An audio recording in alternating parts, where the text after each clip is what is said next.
حضرت نوح علیہ السلام نے اللہ سے دعا کی، اے رب، لوگوں نے میرا کہنا نہیں مانا، ایسے شخصوں کی پیروی کی جن کے مال اور اولاد نے ان کو زیادہ ہی نقصان پہنچایا۔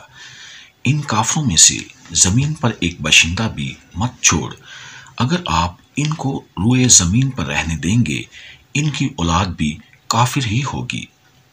آپ کی دعا قبول ہوئی، اللہ کا عذاب آ چلا، گھر کے تنور سے پانی ابل پڑا، پانی کا ایک ریلا تیزی سے بہنے لگا۔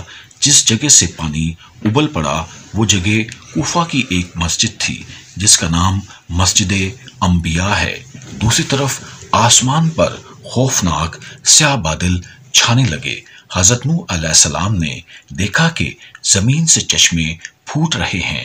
حضرت نوح علیہ السلام نے کہا کہ یہ عذاب کی علامت ہے۔ کافر کہنے لگے کہ طوفان تو آتے ہی رہتے ہیں، بارشیں ہوتی رہتی ہیں، یہ تو کوئی نئی بات نہیں ہے، کچھ دیر بعد موسم بدل جائے گا۔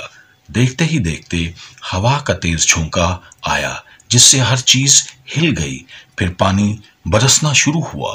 بارش میں اتنی شدت تھی جیسے کہ آسمان نے اپنے تمام دروازے کھول دیے ہوں۔ حضرت نوح علیہ السلام نے ایمان والوں سے کہا کہ کشتی میں سوار ہو جاؤ۔ اللہ نے فرمایا کہ ہر قسم کے جانوروں کا جوڑا بھی کشتی میں سوار کرا لو۔ حضرت نوح علیہ السلام نے اللہ کے حکم کی تعمیل کی، ہر جانور کا جوڑا سوار کرا لیا گیا۔ کشتی میں ایک علیحدہ جگہ پر سب جانوروں کو بند کر دیا گیا۔ طوفان چلنے لگا، بارش سے ندی نالے اور زمین پر پانی بھر گیا، پھر زمین کے ہر حصہ میں پانی بہنے لگا۔ اب حضرت نوح علیہ السلام کا جہاز تیرنے لگا، پانی اونچا ہو رہا تھا۔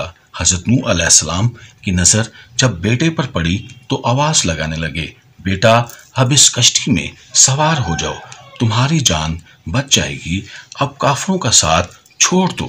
تو بیٹے نے جواب دیا کہ میں پہاڑ کی اونچی چوٹی پر چڑھ جاؤں گا، پانی وہاں تک نہیں پہنچے گا۔ تب حضرت نوح علیہ السلام نے اللہ سے اپنے بیٹے کے بارے میں سفارش کی کہ میرا بیٹا ڈوب رہا ہے، یہ تو میرے ہی خاندان کا ہے، تیرا وعدہ سچا ہے۔ اللہ نے فرمایا کہ وہ تیرے خاندان والوں میں سے نہیں ہے، تیرے گھر والے تو وہ ہیں جو تجھ پر ایمان لائے ہیں۔ روایت کے مطابق بارش مسلسل 40 دن تک ہوتی رہی، جو کچھ زمین پر تھا سب ڈوب گیا۔ کافروں کا کام تمام ہوا، جو لوگ حضرت نوح علیہ السلام پر ایمان لائے تھے وہ کشتی میں سوار ہو کر بچ گئے۔ کشتی کوہ جودی پر جا کر ٹھہری جسے ارارات بھی کہتے ہیں۔ کشتی میں سب سوار تھے۔ اسی دوران حضرت نوح علیہ السلام کو ایک فاختہ نظر آئی، اس کی چونچ میں زیتون کے درخت کا پتا تھا، یہ امن و سکون کی علامت تھی، یعنی پانی اتر چکا ہے۔ کوہ جودی یا ارارات مشرقی ترکی میں ہے، یہ 16,900 فٹ بلند ہے جو برف سے ڈھکی رہتی ہے۔ روس کی سرحد بھی اس سے ملتی ہے۔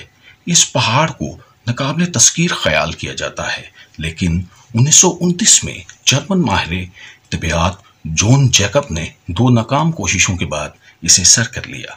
کچھ عرصہ پہلے ہزاروں سال کی جمی ہوئی برف کا تودہ گرنے سے کشتی نوح علیہ السلام ایک حصہ برف سے نکلا۔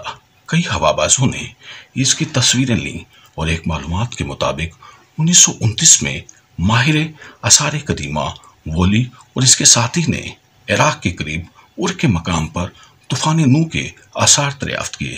انجیل مقدس کتاب پیدائش کی روایت کے مطابق طوفان نوح کا واقعہ وادی دجلہ و فرات سے متعلق ہے۔ عراق میں قدیم زمانوں میں لکھے گئے کتبے دریافت ہوئے، ان میں ایک زبردست طوفان کا ذکر تفصیل سے ملتا ہے۔ ایک ماہر نے دعویٰ کیا ہے کہ اس نے شہر ار کی سب سے نچلی سطح میں طوفان نوح کے آثار پائے ہیں۔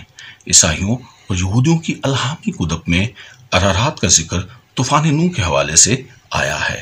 بائبل میں لکھا ہے کہ 7ویں مہینہ کے 17ویں دن کشتی نوح ارارات نامی پہاڑ پر آ لگی۔